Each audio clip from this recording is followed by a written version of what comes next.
नमस्कार दोस्तों, मैं मनीष ढूंसरे और न्यूज़ 26 यूट्यूब चैनल पर आपका हार्दिक स्वागत है। आज बात करेंगे अंता विधानसभा की। अंता विधानसभा उपचुनाव का आज फाइनल हो चुके हैं। इलेक्शन कमीशन ऑफ इंडिया ने आज फाइनल कर दिया है कि अंता विधानसभा में चुनाव होंगे। अब देखना यह रहेगा कि राष्ट्रीय पार्टियां कांग्रेस व भाजपा किसको अपना दामन थमाती हैं या अपना टिकट देती हैं। आपको बता दें कि अभी सोशल मीडिया पर बताया जा रहा है कि आने वाले महीने यानी कि सितंबर के अंदर चुनाव होंगे, जिसके अंदर अब कांग्रेस और भाजपा दोनों ही पार्टियां तैयारी में जुट चुकी हैं। कौन सी पार्टी किस नेता को टिकट देगी, इसकी आज अपन चर्चा करेंगे। भाजपा की बात करते हैं तो भाजपा के अंदर अभी देखा जाए तो 3 दावेदार, जिनके अंदर पहले नंबर पर नाम आता है मोरपाल सुमन। मोरपाल सुमन वही मोरपाल सुमन हैं जो वर्तमान में 12 से बीजेपी से प्रधान हैं। वही मोरपाल सुमन माली समुदाय से आते हैं, जिनकी जनसंख्या अंता विधानसभा में अधिक बताई जाती है। दूसरे नंबर की बात करते हैं तो दूसरे नंबर पर नाम आता है प्रभुलाल सैनी।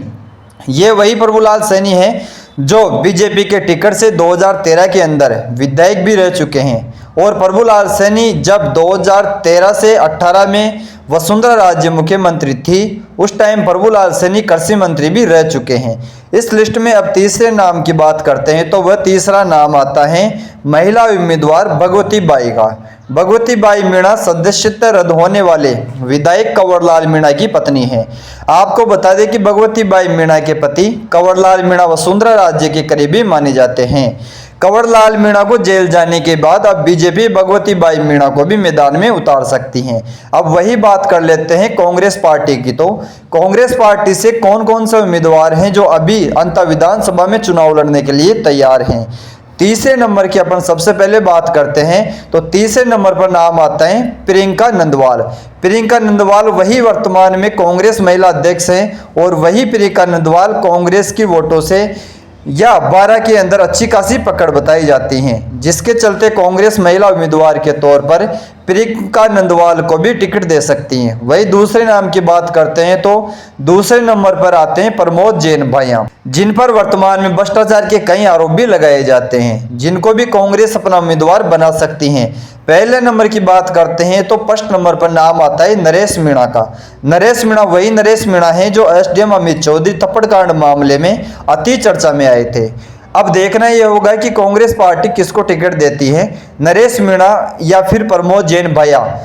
प्रमोद जैन भैया और नरेश मीणा के अंदर बिल्कुल भी नहीं बनती, लेकिन ये कांग्रेस के लिए सोचने की बात होगी कि वह अपनी सीट बचाने के लिए प्रमोद जैन भैया को मैदान में उतारती हैं या फिर नरेश मीणा को।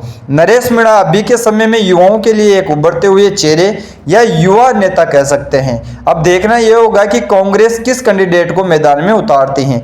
ज़्यादातर संभावना जताई जा रही है कि अगर कांग्रेस अपनी सीट बचाना चाहती हैं तो नरेश मीणा को ही मैदान में उतारना पड़ेगा। बाकी आप हमें कमेंट करके जरूर बताना कि क्या कांग्रेस पार्टी नरेश मीणा को टिकट देगी या फिर पहले जिस प्रकार देवली उनियारा विधानसभा की तरह ही नरेश मीणा को टिकट नहीं दिया जाएगा और नरेश मीणा बाकी होकर या फिर आरएलपी हनुमान बेनीवाल की पार्टी के अंदर जाकर चुनाव लड़ेंगे। समय बताएगा। बाकी हमें कमेंट करके यही आपको बताने की कोशिश करते हैं कि कांग्रेस पार्टी नरेश मीणा को टिकट न देकर प्रमोद जैन भैया को टिकट देती है तो क्या नरेश मीणा अंता से उपचुनाव लड़ेंगे और ये निर्दलीय चुनाव लड़ेंगे या फिर किसी और पार्टी के साथ ही चुनाव लड़ेंगे।